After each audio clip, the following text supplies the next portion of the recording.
सिर्फ दलित समाज के ही नहीं है, वो पूरे देश के संविधान के रचयिता हैं और पूरे देश के नेता हैं। कहा मेरा सवाल जोड़ने का, तो मैंने बाबा साहब के संविधान के आधार पर जो काम किया, कम से कम 40 साल से ऊपर मैंने लोगों के साथ काम किया और इस समुदाय के लिए काम किया। दिल्ली के अंदर एक इतिहास बना के रखा, मुझे उसका सम्मान मिला और बाबा साहब के नाम का मुझे रत्न अवार्ड मिला हुआ है जो सरकारी है, जिसमें बहुत सम्मान मिलता है। तो मेरे कार्ड में लिखा हुआ है मैं अवार्डी हूँ बाबा साहब का। ये हमारे लोगों को मालूम नहीं है। हाँ, मैं बता रहा हूँ, अच्छा हुआ आपने बहुत अच्छा प्रश्न किया। दिल्ली और दूसरा, मैं 40 साल तक, कम से कम 40 साल से भी अधिक समय कांग्रेस में रहा हूँ और बहुत सेवा की है, अपने समाज की सेवा की है, आमजन की सेवा की है।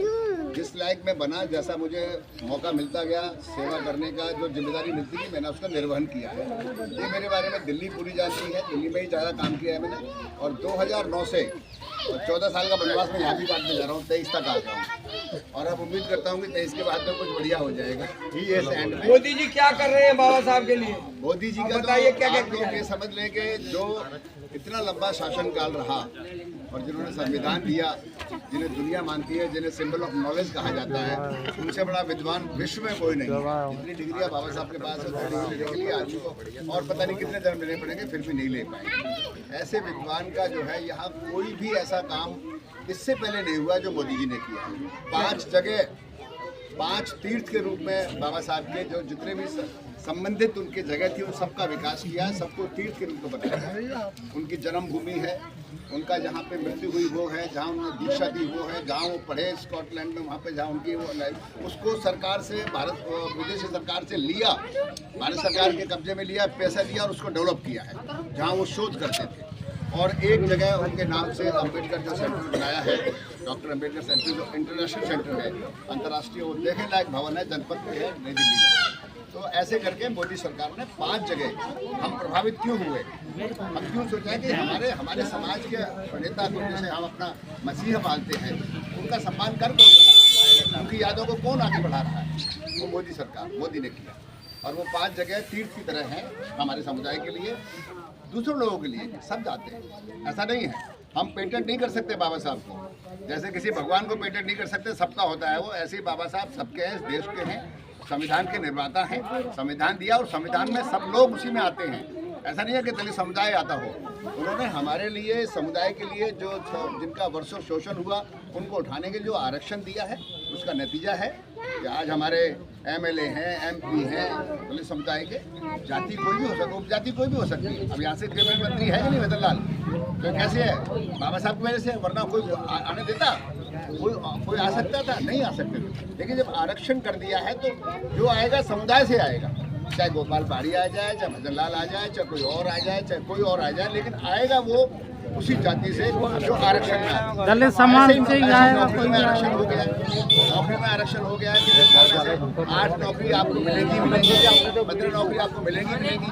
तो जब मिलेंगी तो जो भी आएगा अपने समुदाय में से ही आएगा और उस समुदाय का जो बेहतर होगा वो आएगा। तो ये एक प्रावधान जो बाबा साहब ने किया था, उसी का नतीजा है कि आज 75वें साल में हम लोग चल रहे हैं आज़ादी के। संविधान को लागू हुए भी आज 70 साल से ऊपर हो गए हैं और उसी का नतीजा है कि हमारा समुदाय, हमारा समाज काफी विकसित। हम अगर पिछला वो देखें जो पुरखों के साथ हुआ है, ऐसी कल्पना आप नहीं कर सकते। अभी क्या कहा बाबा साहब ने, उन्होंने, रमेश जी ने क्या कहा कि कोई आपके साथ गलत बात हो, अन्याय हो, कोई भेदभाव हो, मैं आपके साथ करूँ। इन्होंने कहा है, ये ठाकुर होने के बाद में ये आज बात कह रहे हैं, ये संविधान की वजह से कह रहे हैं। संविधान नहीं होता तो हो सकता ये भी नहीं कहते, क्योंकि उसकी आवश्यकता नहीं होती, कहने की आवश्यकता नहीं होती। आज कहा जाता है कि संवैधानिक तौर पे समुदाय, हम सब, और जो धर्म को मानता है, ये कावड़िया ये गए हैं, तो कोई बनिया गया, कोई बामन गया, कोई ठाकुर गया, सब बराबर है, क्योंकि वो श्रेणी में आ गए। ये सब कावड़ी है, सब जो है, सबके अंदर वही आस्था है, सब बाबा भोले का प्रसाद के रूप में जो गंगा जल को लेके आए हैं, तो इन सब की श्रेणी एक ही है। तो मुझे जैसे ही बाबा जी ने बताया और बता रही, मैं बिल्कुल चलेंगे, क्योंकि वो उसी श्रेणी में आते हैं।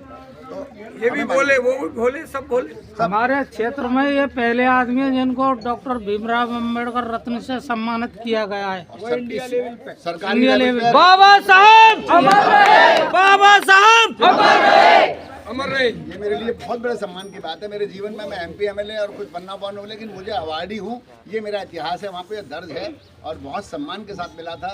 राष्ट्रपति भवन की तैयारी में मिला था और इतना सम्मान मिलता है जो अवार्डियों को बता नहीं सकता। तो वो हमारे लिए एक क्षण है जो भुलाया नहीं जा सकता, और वो भी उस नाम का अवार्ड है। अब पद्म श्री, पद्म विभूषण ये मिलते रहते हैं, इनकी कोई वो जाए भी, लेकिन बाबा साहब के नाम पर जो मिला है मुझे स्पेशली, हमको, हमारे, तो वो मेरे लिए सम्मान की बात है। इसलिए मैं तो हमेशा इस बात के लिए गौरवान्वित महसूस करता हूँ कि मैं बाबा साहब के रत्न का अवार्डी हूँ और आपके बीच का ही हूँ, गाँव का हूँ। अगर इत्तफाकन मौका मिल गया BJP की टिकट लेके आऊँगा, जो जाको मन करे मेरा संग रहती हूँ, नंबर 3 आऊँगा।